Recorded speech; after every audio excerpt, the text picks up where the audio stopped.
नमस्कार, स्वागत है आप सभी का न्यूज वन इंडिया देख रहे हैं यहाँ पर। मैं हूं आपके साथ कृतिका। बुलेटिन की शुरुआत करते हैं देवभूमि की खबरों के साथ। दीपोत्सव पर मुख्यमंत्री पुष्कर सिंह धामी बलबीर रोड स्थित बीजेपी प्रदेश कार्यालय पहुंचे। इस दौरान सीएम धामी ने पूजा अर्चना कर प्रदेश की खुशहाली के लिए कामना की और इस मौके पर प्रदेश अध्यक्ष महेंद्र भट्ट, कैबिनेट मंत्री धन सिंह रावत, पूर्व मुख्यमंत्री रमेश पोखरियाल निशंक समेत कई बीजेपी कार्यकर्ता मौजूद रहे। देखिए, सबसे पहले तो मैं दीपावली की शुभकामनाएं देता हूं और प्रभु भगवान श्री राम जी से प्रार्थना करता हूं कि सब जगह दीपक पहुंचे, रोशनी पहुंचे, सब जगह पर सब सुविधाएं पहुंचे, सब प्रकार का विकास पहुंचे और जहां अंधेरा है वहां भी उजाला पहुंचे। सबके जीवन में मंगल हो, सबके जीवन में समृद्धि हो, हमारा प्रदेश आगे बढ़े। हमारे देश के यशस्वी प्रधानमंत्री मोदी जी के नेतृत्व में वो एक नया भारत गढ़ने का काम कर रहे हैं, एक नया भारत बनाने का काम कर रहे हैं। एक भारत श्रेष्ठ भारत की जो उनकी कल्पना है, माँ लक्ष्मी की कृपा, भगवान राम की कृपा से यही साथ की।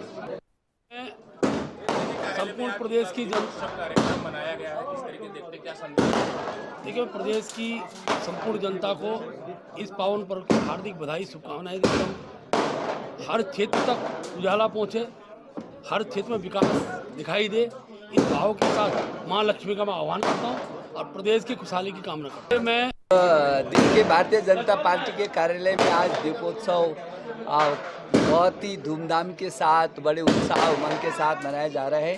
यहाँ हमारे प्रदेश के मुख्यमंत्री पुष्कर सिंह धामी, प्रदेश के अध्यक्ष श्री महेंद्र भट्ट जी सहित तमाम सारे कार्यकर्ता पदाधिकारी यहाँ पर एकत्रित हुए। पूरे प्रदेश की जनता को मैं शुभकामना देना चाहता हूँ और जिस तरीके से ये दीपोत्सव मनाया जा रहा है, ये प्रकाश का पर्व है।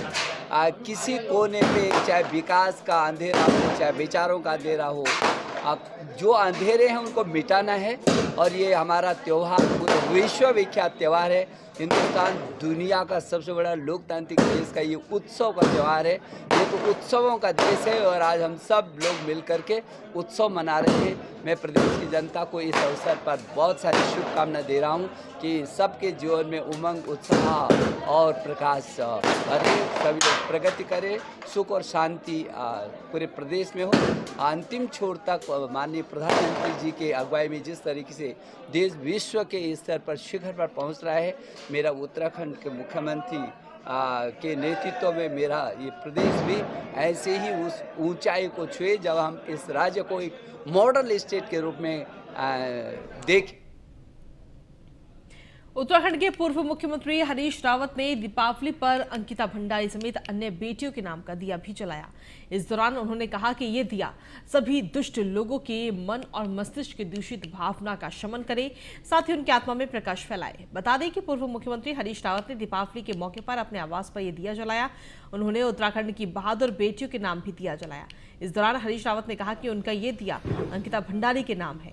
ये दिया अंकिता से लेकर काजल समेत उन दलित बेटियों के नाम है जो गरीब व दलित परिवार में जन्मी और पुरुषों की हवस का शिकार बनी।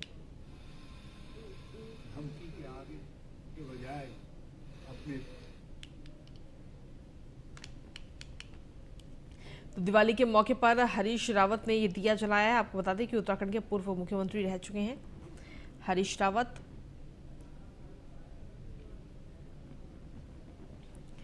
तो पूर्व सीएम ने दिवाली मनाई है और इस दौरान उन्होंने अंकिता भंडारी समेत अन्य बेटियों के नाम का भी दिया जलाया है और ये तस्वीर भी आपको दिखा रहे हैं। इस दौरान उन्होंने कहा है कि ये दिया सभी दुष्ट लोगों के मन और मस्तिष्क की दूषित भावना का शमन करे, साथ ही उनकी आत्मा में प्रकाश फैलाए। पूर्व मुख्यमंत्री हरीश रावत ने दीपावली के मौके पर अपने आवास पर यह दिया जलाया। उन्होंने उत्तराखंड की बहादुर बेटियों के नाम भी दिया जलाया। इस दौरान हरीश रावत ने कहा कि उनका ये दिया अंकिता भंडारी के नाम है। ये दिया अंकिता से लेकर काजल समेत उन दलित बेटियों के नाम है जो गरीब व दलित परिवार में जन्मी और पुरुषों की हवस का शिकार बनी।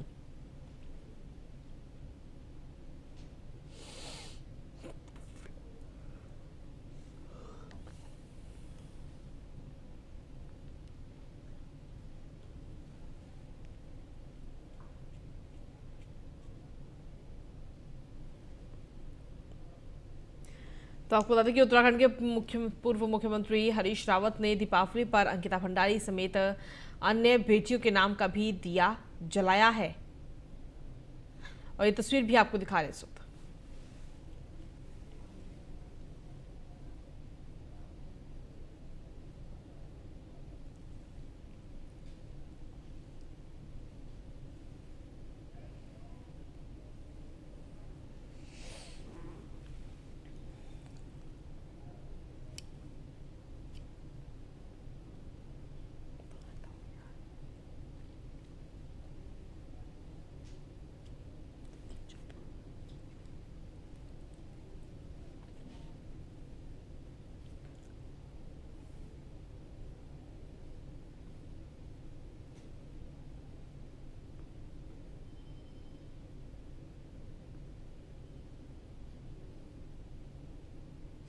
तो आपको बता दें कि उत्तराखंड के पूर्व मुख्यमंत्री हरीश रावत ने दीपावली पर अंकिता भंडारी समेत अन्य बेटियों के नाम का दिया जलाया है। अधिक जानकारी के साथ विशेष संवाददाता सुदीप जैन जुड़ गए। सुदीप, क्या कुछ ताजा अपडेट आपके पास में? जी देखिए, कल दीपावली का पर्व था और दीपावली के पर्व पर अलग अलग राजनेता अपने अपने तरीके से दीपावली का पर्व मना रहे थे। मुख्यमंत्री जहां निर्धन बच्चों के बीच थे, शाम को संघ दफ्तर भाजपा दफ्तर गए और सभी से मेल मुलाकात की, सभी को दीपावली की शुभकामनाएं दी। तो हरीश रावत ने भी अपने अंदाज में दीपावली का पर्व मनाया और अंकिता भंडारी केस जो पूरी दुनिया में, देश में छा गया, जिस बेटी के साथ जो हत्या हुई और बाद में मामला बहुत तूल पकड़ा। हालांकि सरकार ने इस पर तत्काल कार्रवाई करते हुए एसआईटी बनाई और मामले में चार्जशीट जाने कोर्ट को भेजी जा रही है बहुत जल्द। अब चूंकि हरीश रावत राजनीतिक व्यक्ति हैं, उन्हें पता है कब किस समय पर किस विषय को प्राथमिकता देनी है, लिहाजा इस विषय पर भी आज के दिन भी उन्होंने बहादुर बेटियों के ही जरिए सही पर अपनी राजनीति को ऊपर रखा। हालांकि श्रद्धांजलि देते हुए उन्होंने शोक भी व्यक्त किया और बाद में सभी को दीपावली की शुभकामनाएं भी दी। अब बिल्कुल, लेकिन क्या दिवाली का ये त्योहार इसे राजनीति से नहीं जोड़ा जा रहा? जी देखिए, जैसा कि मैंने कहा कि नेता जहां जाते हैं उसमें राजनीति ना हो ऐसा संभव नहीं है। हरीश रावत पूर्व मुख्यमंत्री हैं, कांग्रेस के बड़े कद्दावर नेता हैं, लिहाजा उन्हें पता है कि किस तरीके से सरकार को घेरना है या कैसे विपक्ष की आवाज बनना है। लिहाजा इस मौके को भी उन्होंने सदुपयोग करते हुए दीपावली के जरिए सही, माफ कीजिएगा, अंकिता भंडारी केस में जो अंकिता के साथ जो कुछ गलत हुआ और उसकी हत्या की गई, इसके विरोध स्वरूप आंदोलन तो हो रहे थे जी। पर कल दीपावली के पर्व के मौके पर भी हरीश रावत ने इस मुद्दे को एक बार फिर से पुनर्जीवित करने की कोशिश की। जी चलिए, आप सुदीप लगातार बन रही, आगे भी अपडेट्स और जानकारी आपसे लेंगे। और इसी के साथ चलिए खबरों में आगे बढ़ते हैं। उत्तराखंड के प्रसिद्ध चार धाम बद्रीनाथ, केदारनाथ, गंगोत्री और यमुनोत्री समेत अन्य मंदिरों में आज श्रद्धालु दर्शन नहीं कर पाएंगे। बता दें कि सूर्य ग्रहण के कारण चार धाम के कपाट बंद रहेंगे। आज सुबह 4:26 पर कपाट बंद कर दिए गए।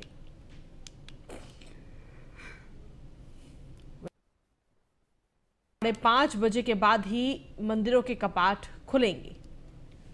तो सूर्य ग्रहण के चलते चार धाम के कपाट को आज बंद किया गया है। आपको बता दें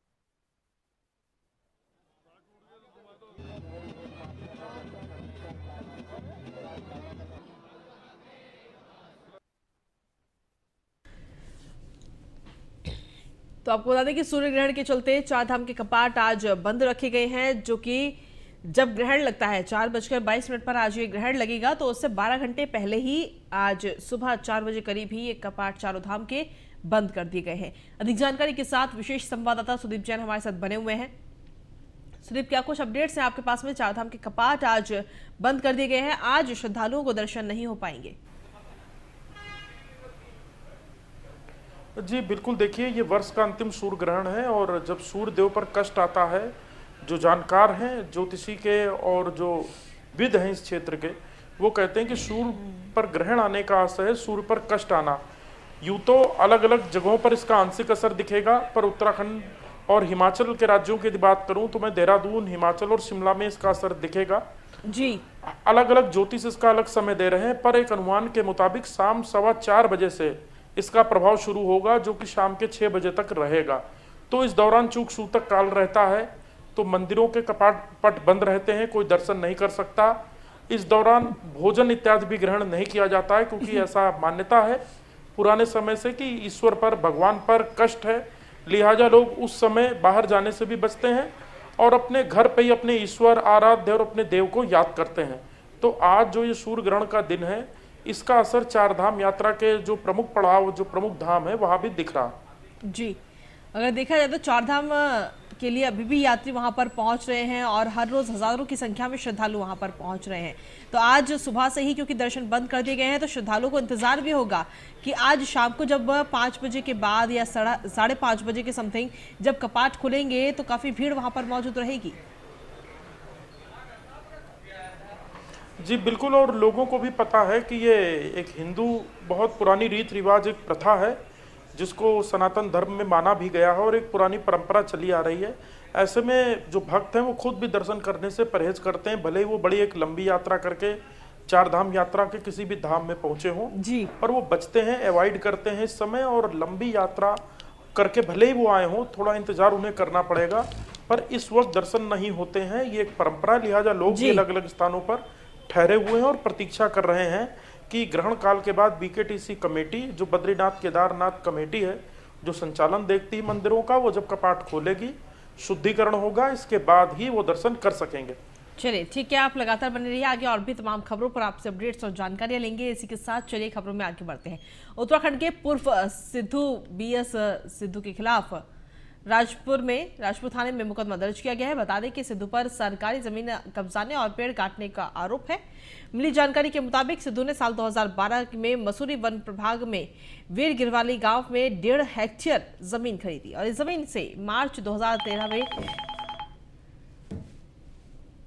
आपको बता दें कि सूचना मिलने पर वन विभाग ने इसकी जांच कराई तो पता चला कि संबंधित पेड़ जिस जमीन पर है वो रिजर्व फॉरेस्ट है। सिद्धू ने अवैध तरीके से जमीन खरीदी और इस मामले में वन विभाग ने उनके खिलाफ जुर्माना भी काटा था। उसके बाद में जमीन की सिद्धू के नाम से रजिस्ट्री भी कैंसिल कर दी गई।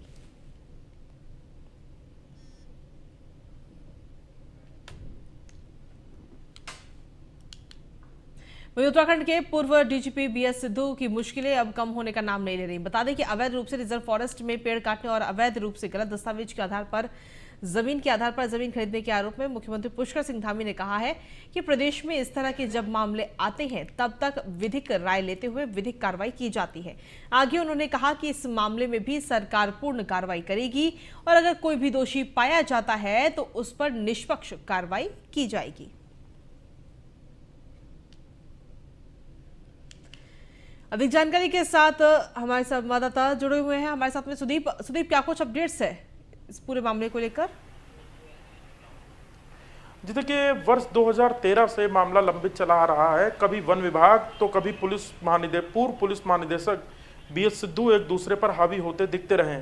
बीते दिनों अभी ACGM जो ADG तृतीय कोर्ट है, उससे भी एक सिद्धू पूर्व DGP BS सिद्धू ने एक आदेश कुछ वन विभाग के अफसरों के खिलाफ कराए थे जी। इसमें इन अफसरों की भूमिका पर सवाल उठाए गए थे। इन सब के बीच जब वन विभाग की एक एप्लीकेशन उत्तराखंड शासन को पहुंची, शासन की मंजूरी के बाद पूर्व पुलिस महानिदेशक BS सिद्धू, जो अपने समय में बड़े पावरफुल DGP होते थे, उनके साथ ही उनके अन्य 6 सहयोगियों के विरुद्ध मुकदमा राजपुर थाने में दर्ज किया गया है। इसमें पूर्व अपर तहसीलदार सुजाउद्दीन का भी नाम है। इल्जाम है कि गलत दस्तावेजों को प्रस्तुत करके और धोखाधड़ी के जरिए जमीन ली गई और रिजर्व फॉरेस्ट की जमीन लेने के साथ ही उस पर पेड़ भी काटे गए। तो ये प्रकरण बहुत समय से चल रहा था। इस पर अब अंत में मुकदमा तो हुआ है राजपुर थाने में, क्योंकि वीर गिर वाली जो क्षेत्र है ये राजपुर के ही अधीन आता है। देखना महत्वपूर्ण होगा कि जांच में विवेचना के बाद आखिर तथ्य क्या सामने आते हैं, क्योंकि समय समय पर पूर्व DGP BS सिद्धू भी विभिन्न माध्यमों से विभिन्न दस्तावेजों के जरिए वन विभाग के अफसरों को घेरते रहे हैं। उनकी भूमिका पर भी सवाल उठाते रहे। एक बार हम चाहेंगे कि हमारे दर्शकों को बताएं कि आखिर ये पूरा मामला क्या था जिस पर ये कार्रवाई की बात कही जा रही है। जी देखिए, वर्ष 2012 में जब इनके द्वारा 1.5 हेक्टेयर के करीब वीरगिर वाली जगह पड़ती है राजपुर क्षेत्र में, जो कि डेंस फॉरेस्ट है, वहाँ एक ज़मीन खरीदी गई थी। और 2013 में जब उस स्थान पर पेड़ कटे तो पेड़ कटने की सूचना पर जब वन विभाग की टीम पहुंची, क्योंकि ये वन विभाग का दायित्व है कि वो अपने क्षेत्र में या कहीं भी पेड़ कटने की सूचना आती है तो मौके पर जाती है। बिल्कुल। तो पता चला कि इस जमीन की रजिस्ट्री पूर्व डीजीपी और निवर्तमान में डीजीपी उस वक्त थे बीएस सिद्धू, उनके नाम के कागजात थे। इसके बाद ये पूरा प्रकरण जब सामने आया तो आनन फानन में पहले रजिस्ट्री तो कैंसिल हो गई, पर प्रकरण चलता रहा और अंत में आज जब तमाम शिकायतें और तमाम प्रकार से जांचें हो गई, इसके बाद अब पूर्व डीजीपी बीएस सिद्धू व उनके अन्य 6 सहयोगियों के खिलाफ भी मुकदमा दर्ज किया गया। जी चलिए ठीक है, आप लगातार बने रहिए, आगे भी आपसे अपडेट्स लेंगे। और चलिए खबरों में आगे बढ़ते हैं। उत्तराखंड के मसूरी में देर रात को आईडीएच बिल्डिंग लक्ष्मण परी के पास नगर पालिका के कूड़ा कलेक्शन सेंटर में अचानक से भीषण आग लग गई, जिससे क्षेत्र में अफरा तफरी मच गई। और आग लगने की सूचना पर मसूरी फायर सर्विस के जवान 3 फायर टेंडर के साथ वहां मौके पर पहुंचे और करीब 3 घंटे की मेहनत के बाद आग पर काबू पाया गया। आग की घटना की जानकारी देते हुए मसूरी फायर सर्विस के अधिकारी ने बताया कि देर रात सूचना मिली थी कि मसूरी कूड़े के ढेर पर भीषण आग लग गई है, जिसके बाद फायर सर्विस के अधिकारी और जवान 3 फायर टेंडरों के साथ मौके पर पहुंचे और आग काफी भीषण होने के कारण आग को काबू में करने पे मशक्कत करनी पड़ी। साथ ही उन्होंने कहा कि आग पर काबू पाने के लिए उनको 5 फायर टेंडर का इस्तेमाल करना पड़ा और देर रात तक आग पर काबू पा लिया गया।